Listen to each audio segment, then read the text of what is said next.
maibabahagi ko siguro sa inyo doon po sa mga bagong nagpaplanong pag-alaga ng mga native pigs. Ayan, so isa po itong industriya na lechon sa dapat nyo pong targetin kung kayo po ay mag-aalaga ng mga native na baboy. Number 1 po yan. Yan po talaga ang number 1 market ng ating mga native pigs, yung mga lechonero.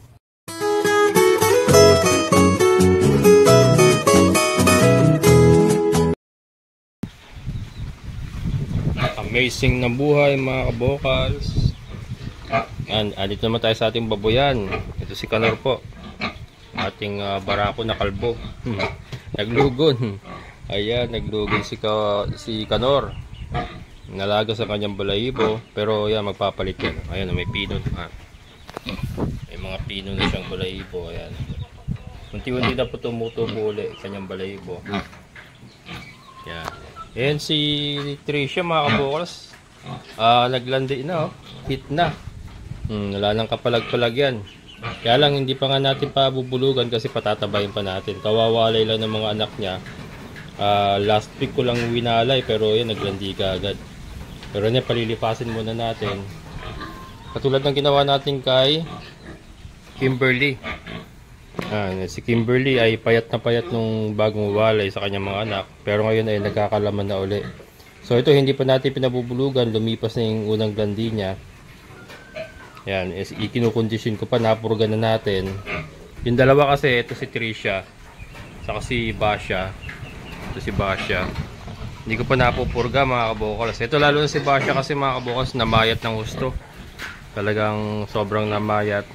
Kaya ayan, ikukondisyon muna natin. Ito malamang to, mga 3 lipasan to bago ko ito pabulugan ulit. Kasi patatabayin ko muna, sobrang namayat. Siya po yung sa kanilang 3 talagang sobrang namayat. Ayan, si Basha. Pupurgayin pa natin. And ito yung kanilang mga anak. Ayan o. Ito yung kanilang mga anak. Combine na yan. Kay Tricia at kay Basha. So, ito yung pinalalaki pa natin bago natin i-release. Pero malalakas na po kumain yan. At napapaliguan na rin yung mga yan. Yan, kaliligo nga lang nila. Kakalinis ko lang ng kulungan. Ayan. 14 piraso po yan. 6 ang babae. Kaya lang sold out na yung mga babae.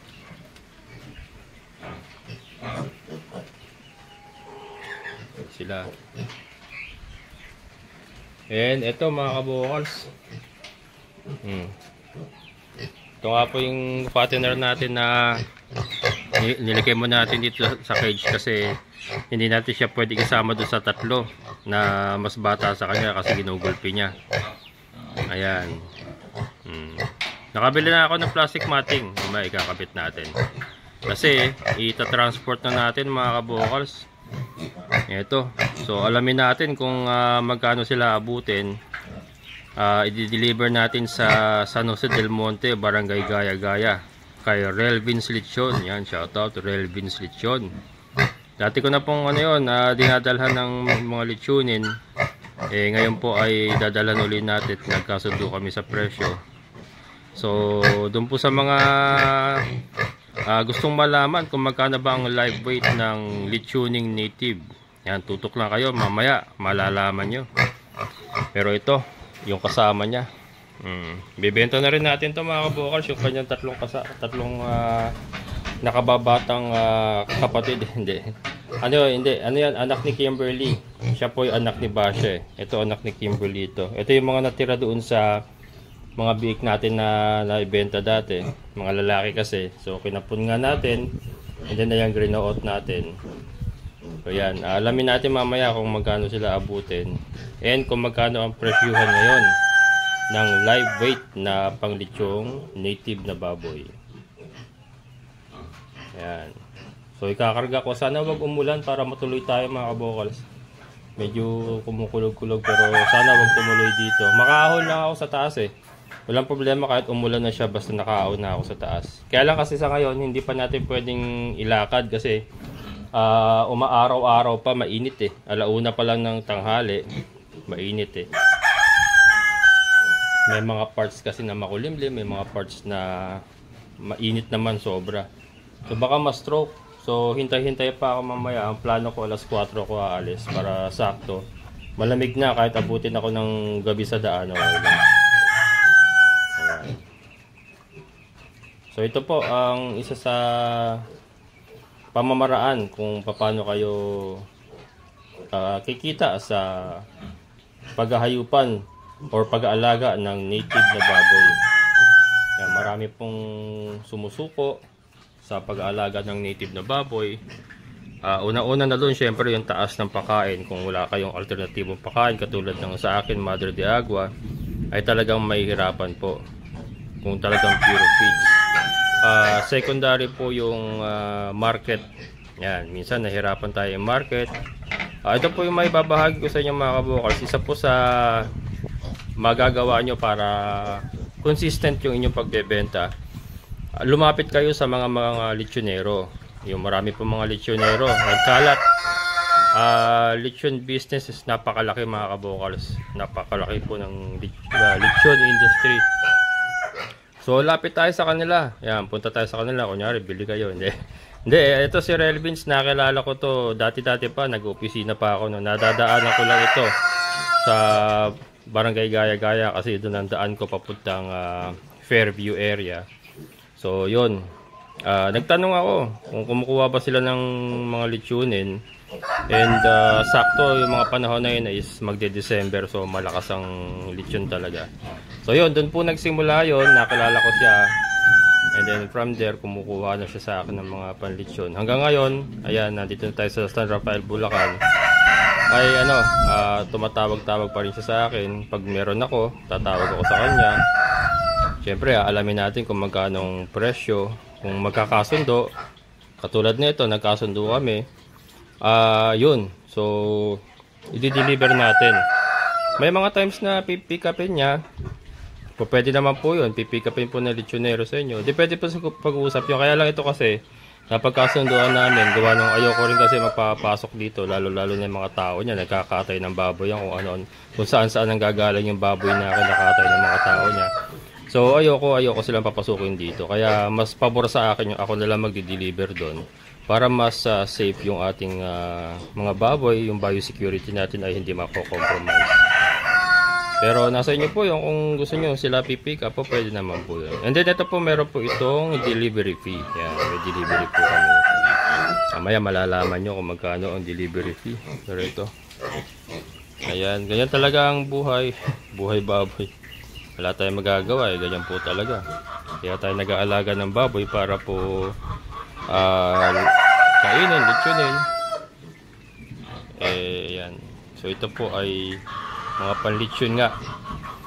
So ayan, ito isasama ko muna si Polokoy dito sa tatlo para maikarga ko yung cage sa motor, and then ikakarga ko, saka ko siya ikakarga uli. Ayan, dalawa lang nga tayong kasama rito. Si partner ay wala rin dito. Kaya solo flight, one man army. Sana kayanin ng aking 4x4 na umahon dun, mabigat ang karga. Pagka hindi ay call a friend. Call a friend tayo mga kamo. So ayan, kakarga ko muna yung cage.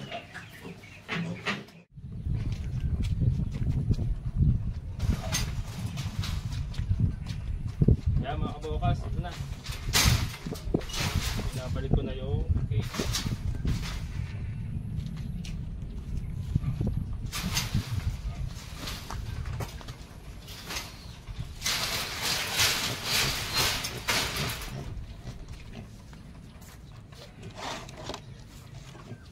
Ayan, tapos bumili ako ng plastic matting, ano, para hindi masilat.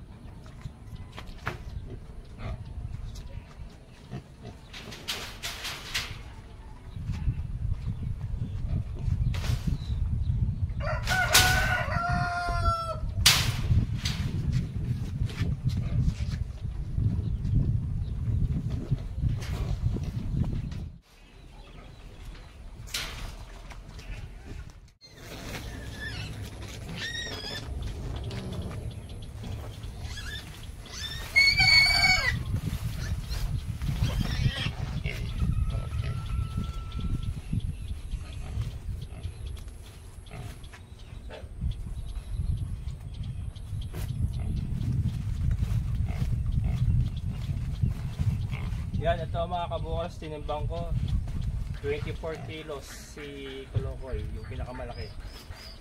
24 kilos. Pero titimbangin kasi uli doon ang gagamitin timbangan sa kanila. So ano yan, hindi natin alam kung pareho.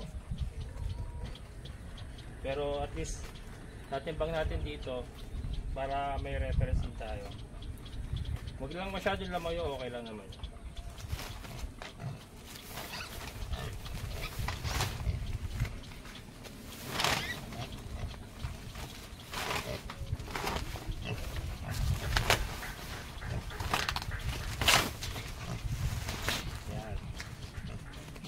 Mga kabukals, lagyan ko pa rito ng plastic matting.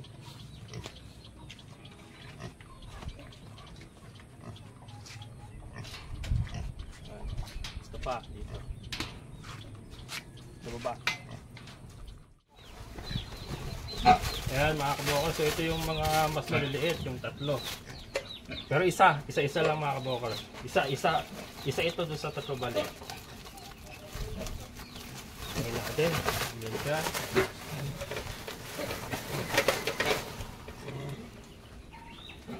10 kilo mga kabokals, 10 kilos.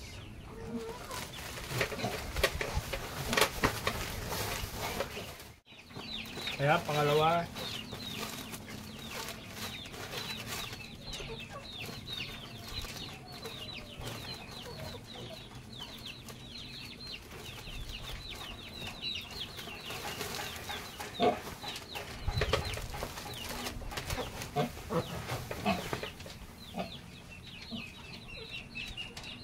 uh, 13 kilos mga kabokals, 13 kilos.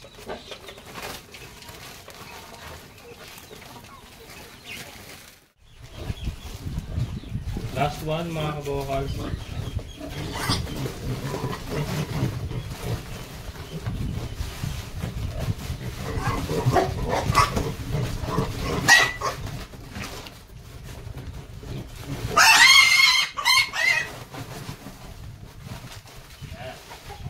Last one.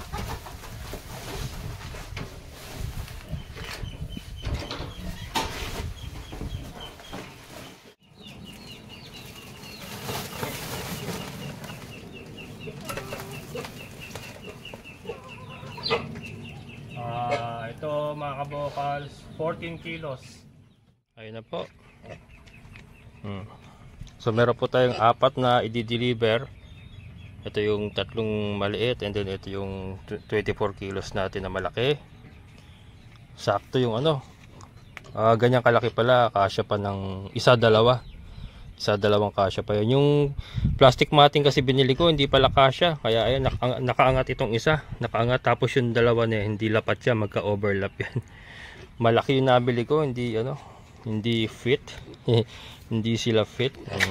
Pero at least ay may plastic matting para hindi sila masisilat, di ba? Yan sila mga kabokals.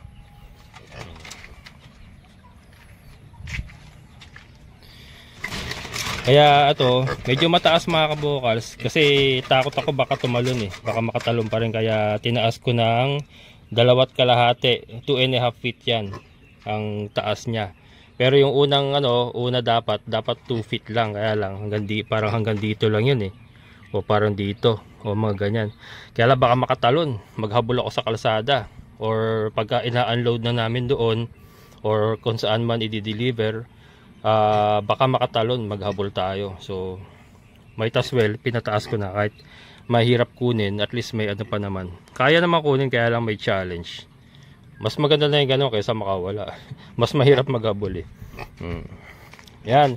So ito, i-discuss ko sa inyo mga kabokals yung ating discarding ginawa sa pagbebenta natin ng mga lechonin. Ayan mga kabokals, so ito nga po yung tinimbang natin ngayon. Kaya lang ito ay unofficial result. Ayan mga kabokals, para election lang. Hindi, kasi titimbangin pa dun ang gagamitin na timbangin yung sa kanya. Tinimbang ko lang din dito para may reference tayo. Kung sakasakaling sobrang layo ng timbang, syempre medyo magko-contest tayo. Pero kung konti lang naman na diferensya, okay lang yun. Hindi na baling sumobra sa kanya. Ayan, so 24 kilos yung malaki, 10, 13, 14 yung tatlo, 61 kilos po yung timbang natin dito ha. So ito mga kabokal, sabihin ko lang yung isa pong maibabahagi ko siguro sa inyo doon po sa mga bagong nagpaplanong pag-alaga ng mga native pigs. Ayan, so isa po itong industriya na lechon sa dapat nyo pong targetin kung kayo po ay mag-aalaga ng mga native na baboy. Number 1 po yan. Yan po talaga ang number 1 market ng ating mga native pigs, yung mga lechonero. Ngayon, hindi naman po lahat yan lalapit sa inyo. Yes, meron po naghahanap. May mga naghahanap po dyan, nagtatanong-tanong online sa Facebook kung sino may mga alagang baboy. Kaya lang, mas mainam po mga kabokals na kayo po mismo ang lumapit sa mga lechonero. Katulad nga ito si Relvin. Nadadaanan ko lang nga ito dati nung ako po yung pumapasok pa sa opisina. Nakalagay kasi doon andun yung tindahan niya sa may Barangay Gaya-Gaya papuntang Grotto. Kung kayo po yung pamilyar, papuntang Grotto, Barangay Gaya-Gaya. Andun yung Relvin's Lechon nakalagay. May maliit pa siyang kainan doon. So ako, medyo makapal ang mukha ako sa mga ganyan. Pumasok ako, tanong ako lechon kung magkano per kilo ng lechon niya kunyari. Sabay tanong na kumukuha po ba kayo ng mga baboy? Kasi meron akong alaga. So doon na po nag-umpisa yon, yung aming transaksyon. Nasubukan niya ako one time, na gustuhan niya yung ating mga baboy. So yun, ever since, pagka meron ako available, may mga natitira po sa mga binibenta natin biik na hindi na nabibili. Sa kanya ko po binabagsak yon. Sa kanya ko po binabagsak kasi so far kasi okay naman yung price niya. Kaya lang isa rin po sa technique isa rin po sa may babahagi ko sa inyo mga kabokals. Kahit na kayo po ay may suki na lechonero katulad nito, may bahagi ko lang. Ang una pong turing niya sa akin dito is 250 per kilo sa live weight, 250. Yun po ang sabi niya sa akin nung primero kami nag-usap. Ngayon, si Kalbo siyempre may kakilala din tayo mga magbababoy. Shoutout kay Sir Arvin Aguila. Yan, isa rin po sa ating subscriber. At kumukuha rin po ng mga biik sa atin. Nagbebenta rin kasi siya ng mga mga lechonin. Meron din siyang lechonero na suki. So nagtanong ako, Sir, magkano ba ang live weight dyan sa Bustos? Kasi sa Bustos Bulacan siya Yun nga, 270 daw mga kabukas, 270. So sinabi ko kay Relvin, sabi ko, ate, 270 daw yung yung bilihan ng live weight dito. So yun, nagkasundo kami sa ganun. Sige, 270. So kinuha niya sa 270. So ganun po, wag kayo magre-rely sa sa isang lechonero lang. Dapat mag-scout ranger kayo mga kabukals. Mag-scout kayo ng mga presyo, ng mga posibleng pagdalhan ng iyong mga produce. Yan, from there, matitimpla nyo na matitimpla nyo na kung sa inyo ba magandang ibigay yung inyong mga produce. Siyempre, bilang mag-aalaga, namumuhunan kayo, pagod, pawis, pera, dapat doon kayo sa panalo. Yung panalo naman kayo para worth it yung inyong pagod. So, kumbaga doon kayo sa highest bidder magbibigay. Ayan, so isa pong tip na may bibigay ko sa inyo. Lumapit kayo sa mga lechonero, huwag nyong hintayin na sila lumapit sa inyo, kayo lumapit sa kanila, makipag-usap kayo. And then pagdating po sa presyo, huwag po kayong magre-rely lang sa kanya.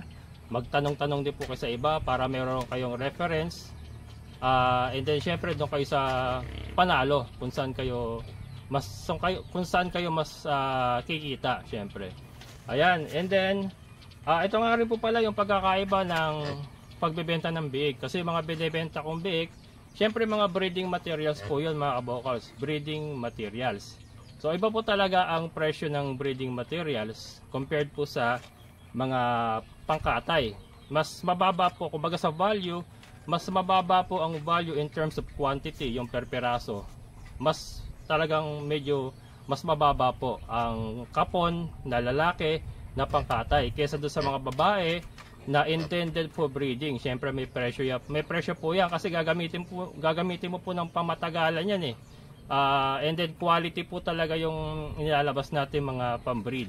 So yun po, iba po yan magkaiba po ang presyo ng biik, magkaiba po ang presyo ng mga pangkatay. Kaya ako, mas gusto ko pong nagbebenta ng mga biik pa lang na breeding materials kasi mas malaki pong kinikita natin dyan. So, yun. So, ito. Ito, hindi ko pa muna ibibigay kung nakamagkano tayo kasi titimbangin pa nga. Ito is unofficial result as of this afternoon. Hindi. Mamaya, mga kabokals, titimbangin doon and then kukwenta. And then, ito nga pala, may shipping fee, may delivery fee na 500 kasi San Rafael going to San Jose del Monte, medyo malayo-layo. Dapat kasi pick up pick up. Yung pa nga pala isa mga kabokals, nasa inyo po yon kung makipag-transaction kayo ng pick up. Most of the time kasi pick up i-pick up ng buyer sa magbababoy. Pwede rin pong katulad nito, i-deliver ko. Siyempre may delivery fee, medyo malayo. Depende po sa pag-usap. Ngayon kung malapit lang naman kayo, isang kembot lang. Wag yun na singilin ng delivery fee. Isang kembot lang naman nasa inyo na po yon. Pero ako, mas prefer ko yung deliver. Yung ako na magdi-deliver. Kasi ayoko yung magpapasok ako ng tao nila na siyempre nagkakatay ng baboy yan. Kung saan galing yung baboy na kinakatay nila. So sobra po yung risk pagka sila po ang magpipick up sa inyo at papasukin nyo sa inyong area. Ayan. So sana po may nakuha kayong kalokohan. Sana po may natutunan kayo sa akin na ibahagi. Pero yun nga, yung final official result kung magkano kikitain natin or mapagbibilhan natin ay mamaya. Babahagi ko sa inyo. Kaya lang gabi na siguro tayo darating doon. Hindi natin pwede ibiyahe ng araw, baka mategi bells. Kaya hapon or maaga dapat. Kaya lang hindi natin kaya kasi marami tayong ginagawa sa gabi. Ayan, so let's go! Ayan mga kabokals, dito tayo sa barangay Gaya-Gaya. Relvis Lechon, Cebu, lasang walang katulad. Yan, ito yung ating mga delivery. Tao po!